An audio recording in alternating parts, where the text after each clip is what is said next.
ก็สิขออนุญาตถามชื่อมีชื่อว่าแนวใดเนาะสื่อปลายเนาะชื่อสาวปลายบ่โดยอายุจักปีอายุ24ปีโอ้24ปีเป็นรุ่นน้องของข่อย 1 ปี โดยอายุ24ปีเนาะปัจจุบันสิถามที่ผ่านมาดีกว่าเนาะที่ผ่านมานี่เคยสร้างครอบครัวมาก่อนบ่เคยบ่แม่มีลูกมีเต้านำกันอยู่บ่มีลูก2คนลูก2คนโดยโอ้ลูก2คนนี่น่ะอยู่นำเจ้าเบิดบ่โดยอยู่นำน้องและลูก2คนนี่น่ะผู้หญิงผู้ชายผู้ชายเบิดทั้งสองแม่อายุเพิ่นจักปีแล้วผู้ใหญ่นะ5ปีผู้น้อยนะ5เดือนโอ้เซลผู้น้อยนี่ค่ะก็ได้5เดือนโดยโดยได้เลิกลากันดนนะบ่ได้ดนเฮ็ดดำนายังบ่ทันแล้วนะเลิกลากับเพิ่นน่ะดำนายังบ่ทันแล้วเนาะโดยทางเฮาสิขออนุญาตถามเนาะแบบคนบ้านเดียวกันบ่แม่นสาเหตุที่เลิกลากันนี่บอกเลยบ่เป็นเพราะหยังเรื่องยานี่แหละเพิ่นเกี่ยวกับแบบยาเนาะโดยเพิ่นไปในทางที่บ่ดีแม่หลังจากเลิกลากันแล้วก็คือแบบเพิ่นก็บ่ได้มาหาลูกหาเต้าบ่เลิกเลยบัดนี้ค่าใช้จ่ายของลูกเจ้าได้ซะบัดนี้ก็บ่มีโดยเพิ่นแบบว่าเพิ่นบ่ได้ส่งเงินส่งคำมาให้บ่เลี้ยงผู้เดียวเลยโอ้เรื่องเลี้ยงผู้เดียวเลยแม่นบัดทีนี้ลูกเจ้าผู้หาเดือนนี่นะเพิ่นกินนมเจ้าเองบ่กินนมพุ่นเดี๋ยวนี้กล่องนึงเท่าใดบ่140,000 150,000กันเงินขึ้นโอ้โดยกล่องนึงนี่เพิ่นกินได้จักมื้อ10 ปลายมื้อเนาะโดยเพิ่นยังน้อยอยู่เนาะยังกินบ่ค่อยเก่งช่วงนี้ก็คือทางพ่อเพิ่นนี่บ่ได้มาเดียวแลอีหยังเลยบ่โดยแต่ว่ามื้อนี้คือทางสาวปายเนาะออกมาถ่ายคลิปนี่ก็คือเปิดใจแม่นบ่โดยเปิดใจ 100% บ่100%คือตัดขาดกับคนเก่าเป็นที่เรียบร้อยแล้วเลยจิกไว้ยาห่างเรียบร้อยเนาะโดยก็ถือว่าเป็นโสดมานี่ก็ประมาณ 4-5 เดือนฮอดบ่ประมาณนั้นประมาณนี้เนาะก็เลยแบบว่าคิดอยากมีคนโอบคนลมโดยและตั้งแต่เป็นโสดมานี่มีคนเข้ามาจีบอยู่บ่บ่มีเลยบ่มีก็เลยว่าอยากในความรู้สึกที่ว่าก่อนสิออกมาเปิดใจนี่คิดแนวใดสปายก็คิดว่าอยากหาคนคุยนั่นแหละหาคนเข้าใจหยังโด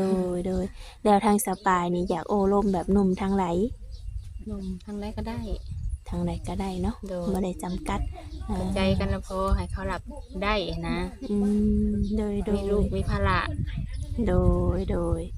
อย่างเช่นตอนนี้สปายก็มีลูก5 ปีกับ5 เดือนเนาะกันว่าสิเข้ามาก็ต้องรับจุดนี้ให้ได้เนาะโดยบัดนี้ทางเรื่องอายุของเพิ่นเด้ก็อยากได้รุ่นอ้ายนะอยากได้รุ่นอ้าย30-40ก็ได้30-40ก็ได้เนาะบัดนี้คันว่า50-60ได้สักพอสิได้บ่ได้คุย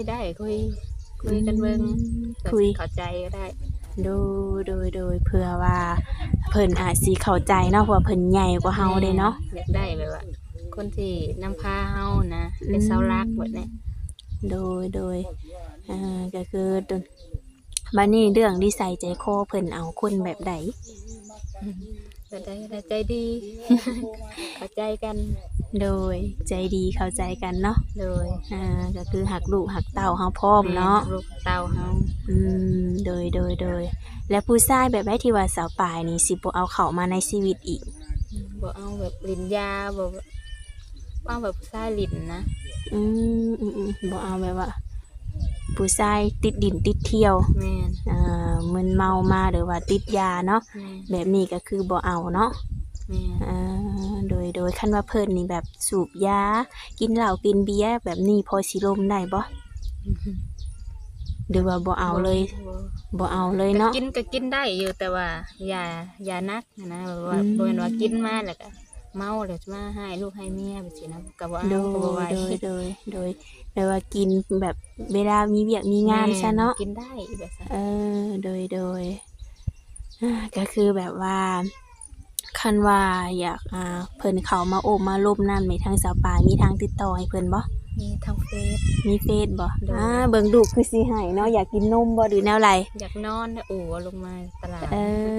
ทางแม่บ่เอาให้นะ โดย สิไปเบิ่งเพิ่นก่อนบ่หรือแนวใดไปเบิ่งเพิ่นก่อนก็ได้เนาะ โดย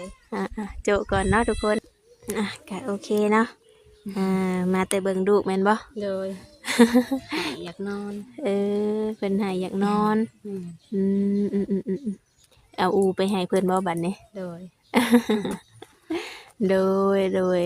คันว่าเป็นหนุ่มๆนี่ก็คือกินเหล้ากินเบียร์นี่กินเป็นเวลาเนาะ แม่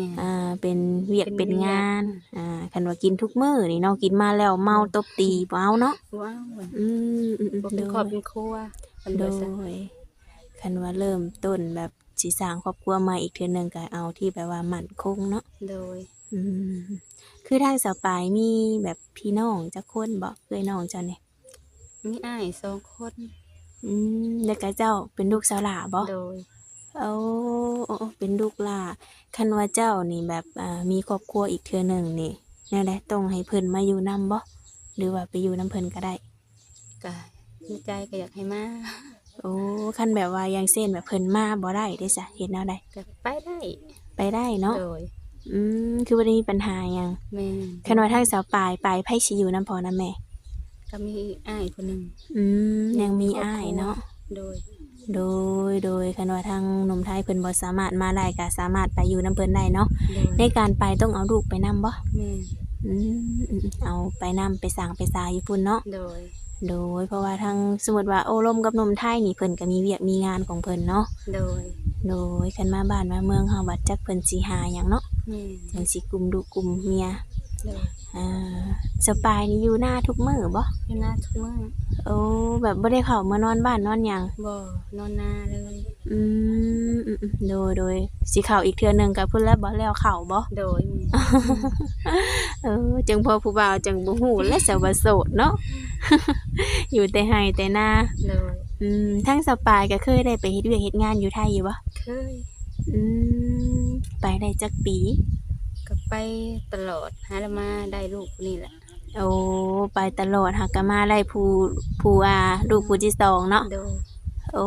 ไปเฮ็ดงานอยู่แถวไรก็ เป็นงานแถวกิ่งแก้วใช่ไหม แถวกิ่งแก้ว โดย งานหยังสปาย งานร้านอาหารร้านก๋วยเตี๋ยว โดยพอกลับมาได้ดูก็เลยบ่ได้ไปเลยเนาะ โดย คิดอยากไปอีกอยู่บ่ อยากไป คันว่าไปนี่ทักไผสิเอาลูกให้ ก็อยากให้แม่เอาให้ก่อน เพราะว่า โอ้ จำเป็นบ่มีเงิน โด ซื้อย นม โดยคือว่าราคาใช้จ่ายเนาะ โดย ลูกคนกกนี่เขาเฮียนบ่ ยังบ่ได้เข้า คือค่าใช้จ่ายก็ซื้อนมให้เพิ่นเนาะ โดย เข้านํบ่ เข้าบ่ เพิ่นยังบ่ทันกิน แต่ บ่ ยังน้อย เอาย่ำเอา โดยบ่ไหวเด้ โอ้ นมเข้า คันสิซื้อทั้งสองบ่ไหวได้เนาะ โดย ก็เลยว่าเขานี่ย่ำเอาซื้อแต่นม โดย โดยก็เลยคิดอยากไปหาเงิน พอได้มาซื้อนมเลี้ยงเพิ่น โดย สามเติบโตเนาะ คันบ่หาก็บ่ได้ เพราะว่าคนเดียวเนาะ โดยคือแบบพี่น้องก็บ่ได้ซอยเลยบ่ พี่น้องเขาก็ซอยพยายามซอยนะ เราก็ ก็แม่นเนาะ โดย สิให้เพิ่นซอยตลอดก็บ่ได้เด้เนาะ โดย เพิ่นก็มีครอบครัวของเพิ่นเนาะ แม่น โดย หมาจะบ่นี่ โดย สงสัยเพิ่นอยากเข้ากล้องน้ำผู้เจ้า โดยเรื่องอายุของหนุ่มๆเพิ่นก็บ่จำกัดเนาะบัดนี้หน้าตาเพิ่นได้สับบัดนี้ บ่จำกัดหน้าตา หน้าตาแนวใดก็ได้ โดย โอ้ บ่ แบบ จำเป็นเอาหล่อเอาหยัง อืมคนผิวเข้มผิวดำเด้ ได้เบิด ได้เบิด โดยเขาหักลูกเฮาคือเขาหักเฮานั่นแหละ อืม สำนั้นขอสำนั้น โดยขอสำนีพอเนาะบ่มีหยังมากมาย แต่สำหรับที่ว่าคนที่แบบอยากเข้ามาโอบมาลมน้ำก็ถือว่าบ่มีหยังหลายเนาะ โดย อายุนี่60ก็คุยได้ กินเหล้ากินเบียร์ก็เป็นบางเวลาเนาะก็คุยได้เรื่องนี้ก็ก็บ่มีหยังได้ทุกคนเด้มาที่นี่สมมุติว่าเพิ่นนี่แบบอยากมาหาเจ้าเนาะมาเบิ่งครอบครัวเฮือนซ่านของเจ้านี่มาได้บ่ มาได้ อืมโดยคันว่าเพิ่นชวนเจ้าไปได้ซะไปเบิ่งครอบครัวเฮือนซ่านของเพิ่นไปได้บ่ ก็ต้องคุยกันอีกทีนะ อืมต้องคุยกับพ่อแม่นำเนาะ แม่น เพราะว่าการที่ว่าเฮาสิไปหาไผนี่ก็ถือว่าเฮาก็เนาะ แม่นไปไกล เติบหนึงอยู่ แม่นคุยกัน โดย โดนๆพุ่นล่ะ อืมเราอยากศึกษาเบิ่งใจกับเพิ่นนี่ล้นปานใด ก็จนกว่าเฮาสิพอใจ จนกว่าแบบสิพอใจมั่นใจว่า แม่ เพิ่น น นี่ มั่นใจว่าเพิ่น อืม สิดูแลเฮาได้เขาหักเฮาจริงบ่ โดยก็ถือว่าเวลานี่ก็เป็นสิ่งที่สำคัญอยู่เนาะพิสูจน์ใจคนนำเนาะ โดย เฮาอยู่ห่างไกลกันนี่อีกฝ่ายหนึ่งสิเปลี่ยนใจบ่ โดยคือสมมุติว่าผู้บ่าวแถวบ้านหรือว่าผู้บ่าวลาวเขามาร่วมก็ร่วมได้บ่ ก็ลบ อืมยันว่าแบบเบื่อหน่ายกับคนเก่าเลย แถวบ้านเฮาก็บ่เอาแล้วแถวบ้านเฮา แถวบ้านเฮานี่บ่เอาแล้ว โด เนาะ ย ว่าแถวบ้านเฮาก็คือฮู้ๆกันเนาะ แม่นฮู้กันแล้ว น้อยคนที่แบบว่าสิปลอดภัยเนาะ แม่น อันนี้ก็โหเบิดแหละ โอ้ ถึงว่าเพิ่นบอกว่าเป็นหยังสาวโสดคือจำกัดแต่หนุ่มไทยเพิ่นว่าเนาะ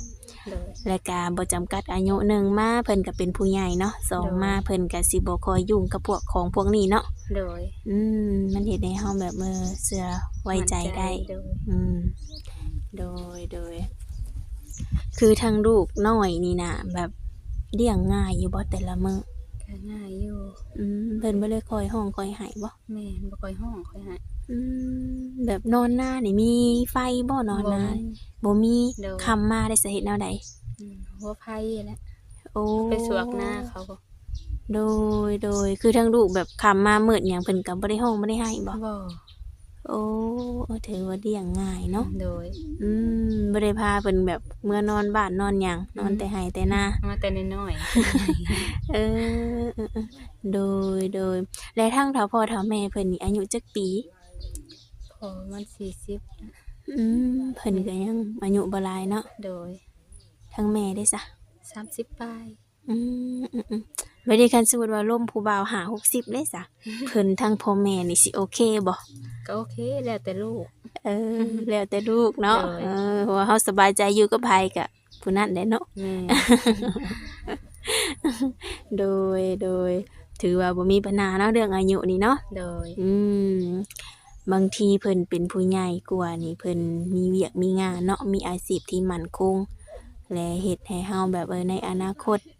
เฮาสิพึ่งพาเพิ่นได้เนาะ โดย และสมมุติว่าเพิ่นนี่เนาะแบบ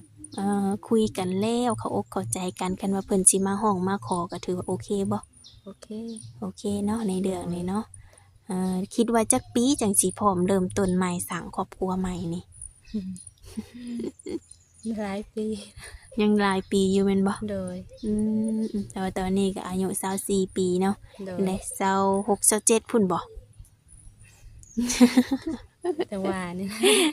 อันนี้ก็ขึ้นอยู่กับการคุยเนาะ แม่น บางทีคุยกันถูกใจอาจสิบ่ฮอดปีก็มีได้ แม่น โดยในเรื่องข้าวน้ำแต่ละปีได้กุมอยู่กุมกินบ่ มันก็บ่กุ้มนะขาย อืมขายมาใช้จ่ายในครอบครัวนี่ โด บ่ ย อืม ขายซื้อนมนี่ก็เบิดแล้ว เดี๋ยวาตอนนี้นะข้าวเบิดบ่ เบิด โอ้ต้องซื้อกินบ่ซะข้าวบัดนี้นะ โดยจังหวะสิไปหาเงินก่อน อืมโดยป้าดเด้อถือว่านักเติบเนาะซื้อข้าวเนาะ โดย เพราะว่าตอนนี้ข้าวสอบหนึ่งก็โอ้700,000เลยเนาะ โดย ปีหนึ่งเฮ็ดนาได้จักสอบ 50 50-60คันว่าบ่ขายเฮาก็อาจสิพอเนาะ 60โดย บางทีเฮาบ่มีนมลูกบ่หรือว่าค่าใช้จ่ายในบ้านในเมืองเนาะ แม่น ก็ต้องได้ขายโดยเฮ็ดนานี่จักคนเฮ็ดนานี่ เฮ็ดหน้าก็พ่อแม่ 2 คนนี่บ่ โดย โอ้โดย เฮ็ดนาสองคนเนาะ โดยบ่ยากลูก อืม ต้องเลี้ยงเพิ่น ทางสปายต้องเอาลูกบ่ โดยบางที่ก็ให้แม่เอา เปลี่ยนกันเนาะ โดย อ่าโดยคือทางสปายนี่ก็ถือว่าเฮาสิขออนุญาตถามเนาะ โดย น้ำหนักตอนนี้ประมาณจักโล ยังบ่ได้ไปสั่งเลย บ่ได้สั่งเลยเนาะ แต่ได้ลูกยังบ่ได้สั่งเลย เอ นะ ความสูงได้ฮู้บ่ความสูง วัน150 อืมเพราะว่าเป็นคือสไตล์บ้านเฮานี่เป็นแม่ลูกอ่อนเนาะบ้านเฮาสิเอิ้นแต่ว่าหุ่นห้อยก็ยังโอเคหันนะลูกสองก็หุ่นห้อยก็ยังถือว่าส่ำผู้สาว โดยก็มีแต่เฟซหันบ่ที่ว่าไว้ให้หนุ่ม โดยมีแต่เฟซ ๆโอ้ทางไลน์บ่ได้ดินบ่ บ่ได้ตั้ง โอ้คันว่าตั้งนี่ได้บ่ ก็น่าสิได้นะตั้งอยู่ร้าน เพราะว่าส่วนใหญ่นะทาง FC ของข่อยเนาะเพิ่นสิดินแต่ไลน์ อืม ทางเฟซมานี่เพิ่นหาซื้อยากเนาะ โดย คนหาซื้อยากแทบสิบ่เจอได้แหละ โดย กับมานี่กามาโอลมอยู่ตรงไหนตรงนาเนาะ ธรรมชาติอันนี้ก็เป็นหน้าของเจ้าเบิดบ่นี่นะ โดย อืมถือว่าหลายเติบเนาะอันนี้ก็แม่นบ่ทางนี้กะ บ่ ทางนี้บ่แม่น โดย มีแต่ว่าค่านี่ลงไปพุ่นบ่ ค่านี่ก็อันนี้ก็3พูดนะบ่ได้แม่น โอ้มี3พูด แม่นแต่เฮ็ดของเขา อืมเฮ็ดของเป็นพี่น้องบ่ โดยเป็นน้องของพ่อ โอ้โดยคิดว่าน่าเจ้าผู้เดียวบ่แม่นเนาะ อืมโดยฐานะครอบครัวนี่เป็นแนวใดฐานะครอบครัวนี่ นะครอบครัวยากจนนะ ยากจน โด เนาะ ยเฮือนก็ยังบ่แล้ว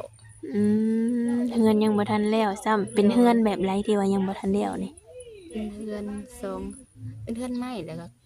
ก่อลงมา โอ้เป็นเฮือน2ชั้นข้างเทิงนี่เป็นไม้เนาะ โดย แต่ว่าข้างล่างนี่เป็นปูนเนาะ โดย เอ ก็ อ ยังบ่แล้วคิดตะไคร้ยัง ยังบ่ทัน มี แล้ว อืมโดยก็เป็นน้ำพักน้ำแรงของสปาเองบ่ที่เฮ็ดนะ โดย โอ้ ก็พ่อแม่ตะกี้ อืม พ่อ โดยถือว่าซอยกันเนาะว่า โดย ง่าย ซอย ๆ กั ก็ น ผู้ละนิดผู้ละหน่อย แม่ อืมโดยก็โอเคเนาะมื้อนี้เนาะก็ถือว่าทางสปายนี่โสด 100% เปิดใจคุย 100% เนาะ ถ้าแต่หนมๆสิเข้ามาโอ้มาล้มน้ำเนาะบัดนี้ โดย โดยทางสารน้อยก็ขอขอบใจทางสปายเนาะที่ว่าเสียสละเวลามาโอ้มาล้มน้ำก็เลยฮู้เรื่องราวต่างๆ ก็ได้พอสมควรเนาะ โดย โดยก็ไว้พูดแหละมีคำถามจากหนุ่มๆที่ว่าเพิ่นอยากฮู้อีหยังเพิ่มเติมก็สิมาอัปเดตใหม่เนาะ โดย เผื่อว่ามีข่าวดี